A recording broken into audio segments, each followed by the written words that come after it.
They gave my childhood room to my younger brother like I was already gone, like I never mattered. When I walked back into that house after graduation, the memories had been erased, replaced by his things.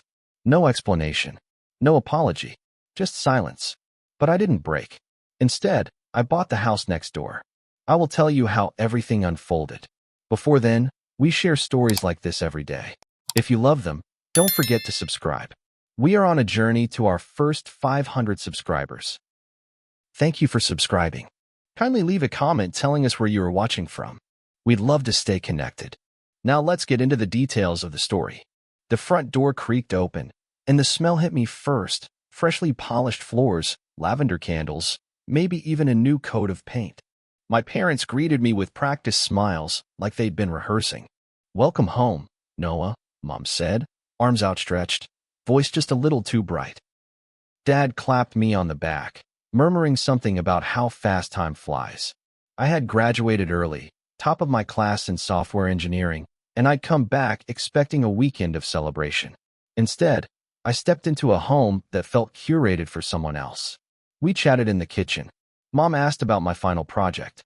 Dad nodded through my answers while scrolling on his phone. They said they were proud, though no one offered a toast.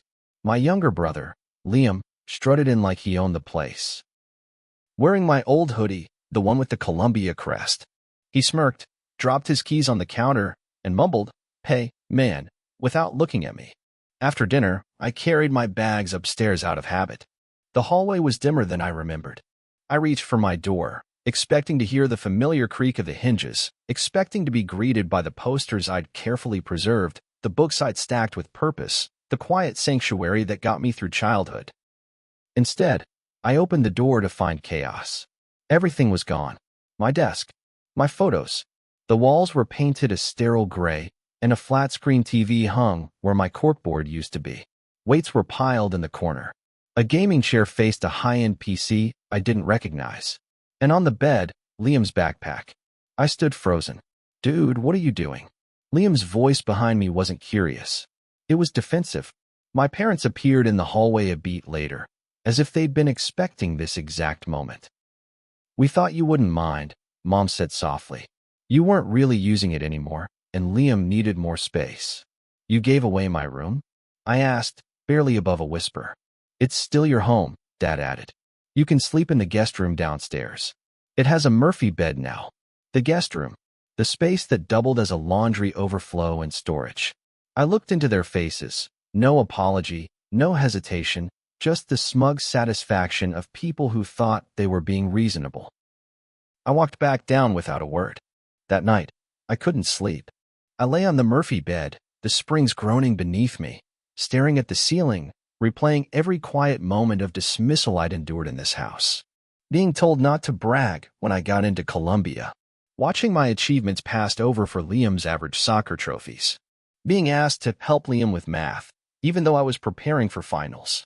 I realized it then. It wasn't just that they didn't see me. They had rewritten me out of the picture. By 2 a.m., I was driving. I passed my old high school, the community center, the strip mall that never changed. Then I slowed in front of the house next door, Mrs. Whitaker's old place. It had been empty since her kids moved her to assisted living. The porch light flickered, casting long shadows across the lawn. And suddenly, I wasn't thinking about returning to my old life or fixing things with my family. I was imagining a different kind of home. One where I made the rules. One where no one could give my space away again. I parked across the street and stared at the darkened windows. The idea was absurd, and yet it felt perfect. Something cold and calm settled inside me. If they could so easily replace me, maybe it was time I showed them exactly who they had erased. The listing wasn't public. I found it through a late-night Google dive and off-market sale, the kind you had to dig for. The timing was eerie. The Whitaker estate was looking to offload quickly, no agents involved. The price was generous to anyone with cash, and I had it. My salary from the startup had been quietly stacking for years. Living cheap, taking stock options instead of luxuries. They thought I was broke because I never talked about money. They never asked. They never cared. That was their mistake. I didn't call a realtor. I called a lawyer and an inspector. I moved fast, papered everything under a shell name. Dawson Properties LLC. The house needed work. The roof was good. The bones were solid. But inside? Dated. Peeling wallpaper, yellowing carpet, a kitchen that hadn't seen a remodel since the Reagan era. Perfect. It meant fewer eyes. The neighborhood gossips wouldn't care about another renovation. They'd just think someone's nephew was flipping a house. But this wasn't a flip. This was a message with a foundation. I hired contractors I found through friends at work. No one local. I paid extra for discretion. If anyone asked, they were refitting the house for an out-of-state buyer. I dropped by daily, boots crunching drywall dust. We gutted it, stripped the walls, laid clean wood floors, installed recessed lighting. I picked every fixture myself. Not because I liked control, but because this space mattered. This wasn't a home I inherited. It was a home I created. I made it mine, unlike the one my parents rewrote without me. I painted the walls a deep charcoal. Installed blackout curtains in the bedroom. Built a custom office with soundproof panels. Every inch had purpose. The kitchen was sleek, the appliances matte black, not because I cooked much, but because I could. There was a subtle pleasure in designing a life in silence, in building something that didn't need applause. I slept in a real bed now. No Murphy frame groaning beneath me. And when I woke up each morning, I didn't look at the walls and feel erased. From my upstairs window, I could see into the old room, my old room. Liam had covered one of the walls in LED lights. He streamed video games late into the night, yelling into a headset like he owned the world. He never once looked out the window, never once paused to wonder if someone was watching. And that was fine. I didn't need him to see me yet. I wasn't done building the story. I wasn't done letting the dust settle into the crevices of something they thought they controlled. At dinner, I played my part. Still crashing at Marcus's, I told Mom. His couch is decent, if you angle right. She nodded, distracted. Dad barely registered it. Liam asked if I was looking for a job. I said I might freelance a bit. Nothing major. They laughed like they always did, pity worn like perfume. Brandon got an internship, they said. He's already doing so well. Liam's prepping for a coding boot camp. You should help him, Mom said. You're good with that stuff. The same cycle, same script. I just smiled. But every time I left their house, I walked next door. I keyed in through a smart lock they didn't know existed. I sat in my new living room with floor-to-ceiling bookshelves. Sipping tea, I brewed in my own space. I watched the lights go out next door, one by one. I memorized the rhythms of their lives. And I wondered how many years they'd spent looking through me instead of at me. I wasn't bitter anymore. I was something sharper, something quieter, something far harder to root out. It wasn't about revenge. Not entirely. It was about narrative. They had written me out of the story. I was editing myself back in, one measured step at a time. No yelling, no scenes, just reclamation. My voice, my value, my space. They'd erased a bedroom and assumed the boy inside it no longer existed. But the man next door was learning just how satisfying it felt to be underestimated. And the house with better walls? It wasn't just shelter. It was staging. For something they'd never see coming. The invitations went out on a Wednesday, heavy cream cardstock, black embossed text. No return address. Just a simple message. You are cordially invited to an evening at 712 Rosemont Drive. Saturday, 7 p.m. Dress well. I hand-delivered most of them. Former teachers, old classmates, a few ex-coworkers. Even people who used to laugh behind my back in high school. I made sure the rumor mill had enough fuel to spark curiosity. One copy, of course, went next door, tucked into the mailbox before sunrise. I didn't want them to decline. Saturday arrived crisp and clear. The lawn was trimmed, the windows glowed warm, and string lights zigzagged across the backyard like something out of a lifestyle magazine. Caterers filled the kitchen. Soft jazz poured from ceiling speakers. I wore a midnight blue suit, pressed and clean, no tie. Just sharp lines, confidence, and silence. By 7:15, the house hummed with energy. Guests wandered through the rooms, admiring the oak floors, the minimalist art, the custom stone counters. No one asked where I got the money. They assumed I earned it. They were right. I kept my eyes on the door. At 7:23, they walked in. My mother first. Holding a covered dish like this was some suburban potluck. She froze the second she crossed the threshold. Dad followed, brow furrowed, Liam just behind, eyes darting. It hit them in waves. First, the realization that the space was stunning, then the deeper blow. This wasn't someone else's house. This was mine. They were standing in the house next door, on the same foundation they dismissed as just walls. I smiled and walked over. Glad you made it. Their expressions twisted politely. This is yours, Mom finally asked, eyes trailing across the chandelier. You didn't tell us. You didn't ask, I said calmly, and walked away. People noticed. My high school chemistry teacher raised a glass and toasted my unmatched focus. A former bully awkwardly tried to network. A senior executive from my last firm pulled me aside to say he'd heard about my startup's growth. I could see my mother watching it all, her casserole cooling in her arms. No one cared about it. They cared about the man standing in a house that looked nothing like disappointment. For the first time, I wasn't invisible. I was gravity, and they were starting to feel it. Liam trailed through the hall, hand brushing the walls, eyes wide. He didn't say much, just stood there, taking it in, the built-in bookshelf, the full-stocked office, the smart lighting system you could control from your phone. He peeked into the kitchen, where strangers sipped cocktails and laughed at stories about me.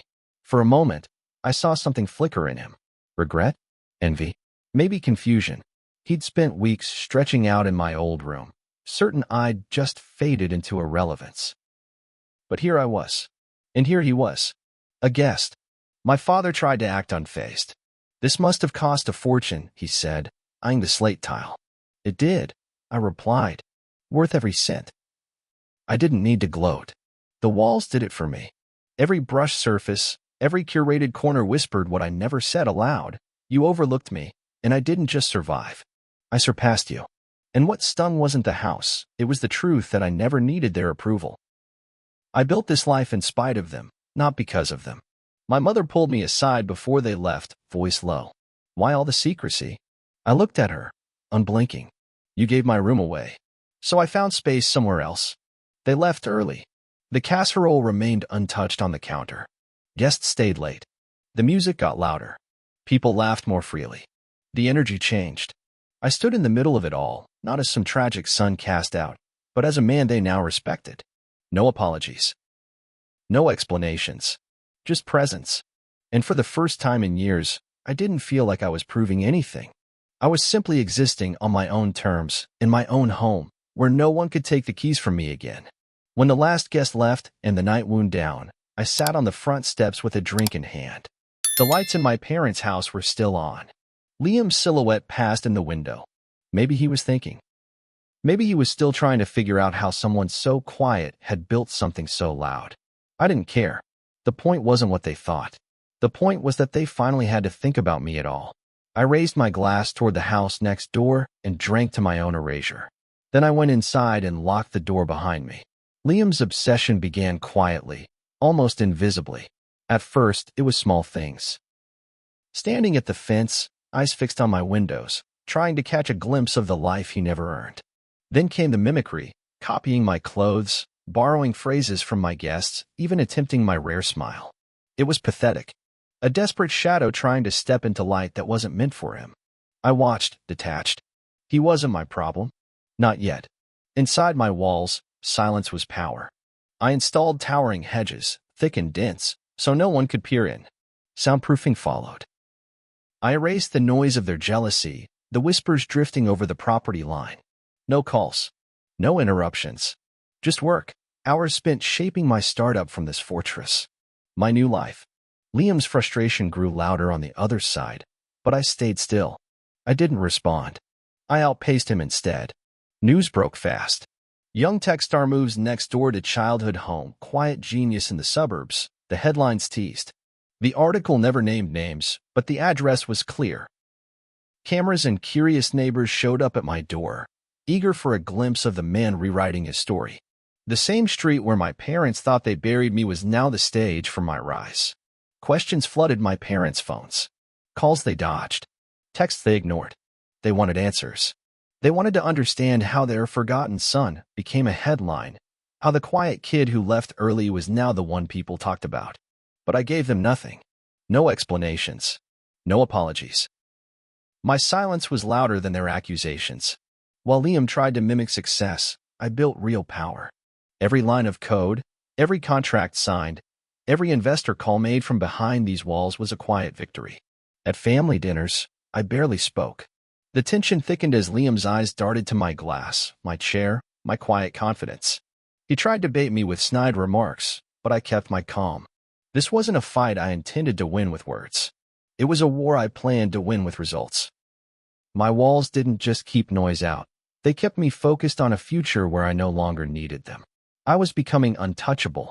One night, I caught Liam trying to sneak into my yard, a foolish attempt to discover secrets he couldn't understand.